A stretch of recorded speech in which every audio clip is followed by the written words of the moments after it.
We're live via recording. Still May the 20th, and it's, gosh, what time is it? 6 p.m. exactly. Pacific Daylight Time. And this is a video of my Haworthias and other succulents. Done basically at the request of my South African friend Warwick and my English friend Arthur. And who knows, even Bruce might see it. So I'm going to go into number 1 mode now and get out here in the full sun, which is to the right. That's west.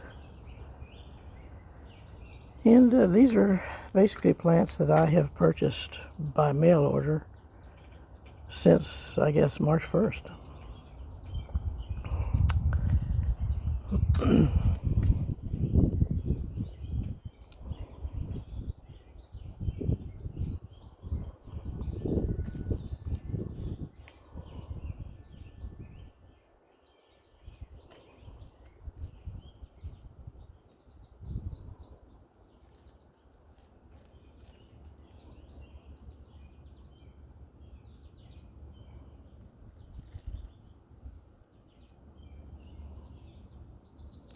I'll come back to all this in a moment, but I'm just going to do an overview now.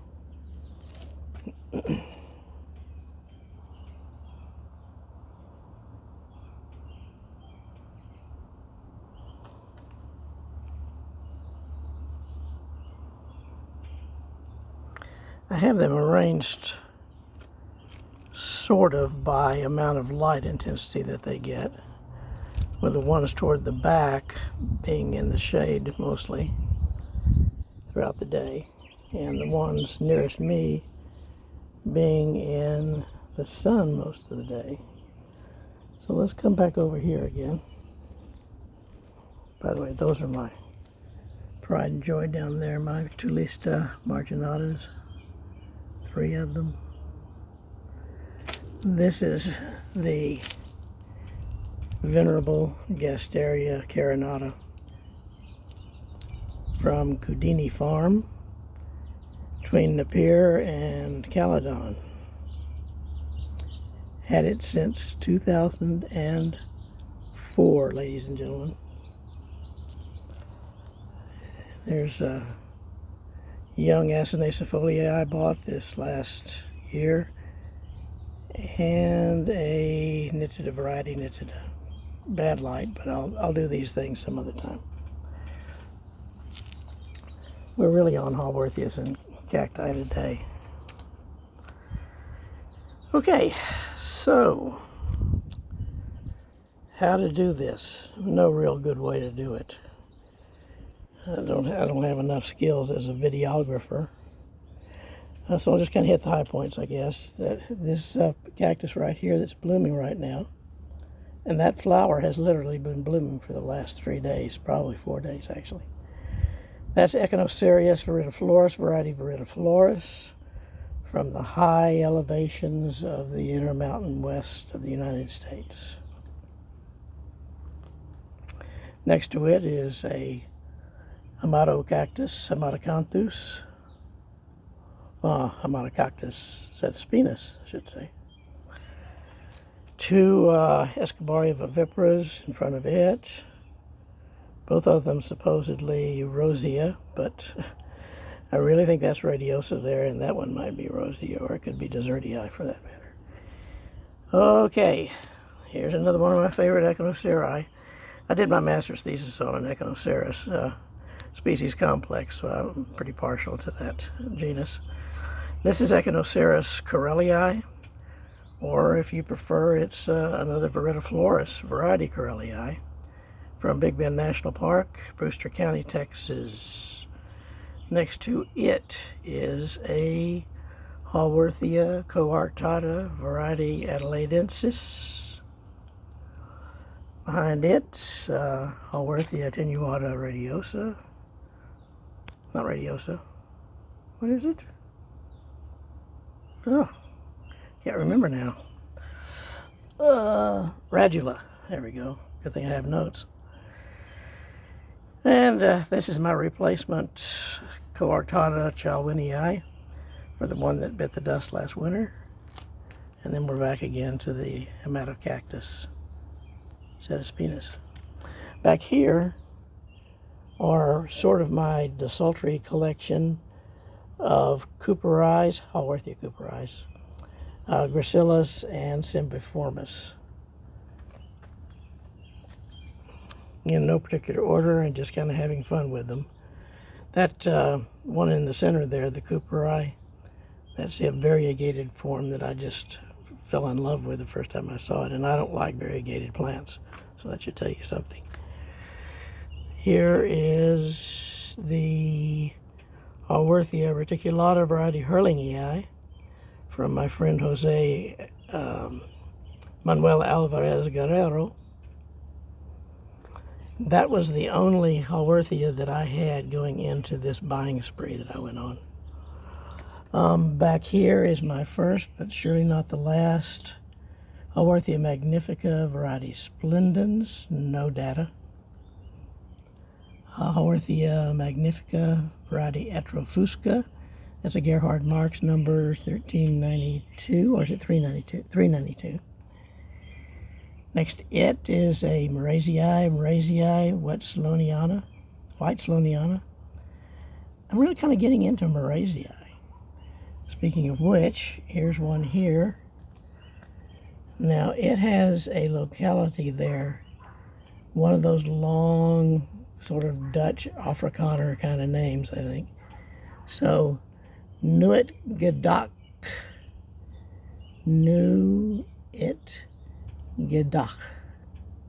Must be a place of some great significance. Over here are some of my sedum. In the back there is Haworthia retusa Geraldii, one of my favorites. Saxifrage, and then over here a sedum Fosteriana from England. These 1, 2, 3, 4, 5, 6, 8. These 8 Echinoceri are all the same species, which is Reichenbachii. They have different formas and sort of varieties and just local population kind of things. Very pectinate spines, usually very closely oppressed to the stem. These were some of the first cacti that I became acquainted with when I lived in Central Texas, where they're common, but they are found all the way up into Oklahoma and Kansas. And an Echinocereus coccineus variety Gurnii. And as you can see, that's just a little baby. That'll get much larger. These are these are all apparently cold hardy to at least where I am, and I'm in USDA zone 8A. Over here is a real hodgepodge of stuff. Those two plants there are actually plantains, Plantago maritima, grows on rocks along the coast. Here's 4 Maywinii patagonica from Argentina. Here's a Maywinii Pope Igii. I never have been able to pronounce that. But anyway, it's not the Patagonica here, it's the other one, the Pope something or another. Bought that as a plant this size. I didn't grow it this size. But I'm hoping that it will like it here. Here's a South African plant. It is Delosperma species. Let's see. Delosperma.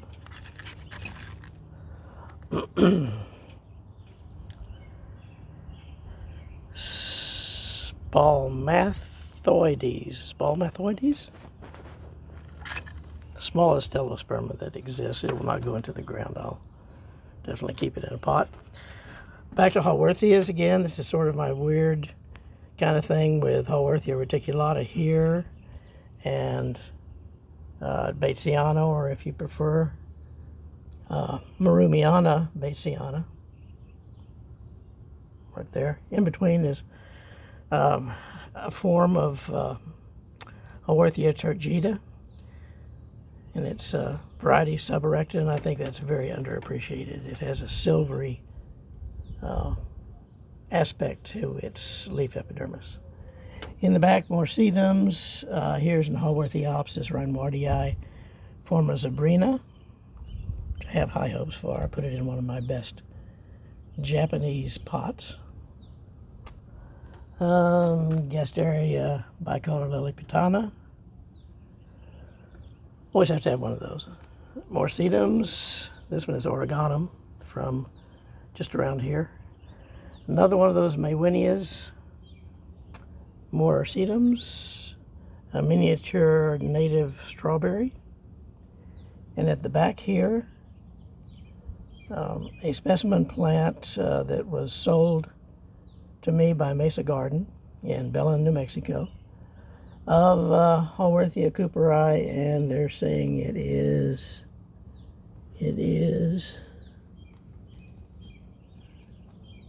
mellifera. We'll see about that. Anyway, it's in full bloom. I'll do a little close-up thing here for all of you Haworthia flower people.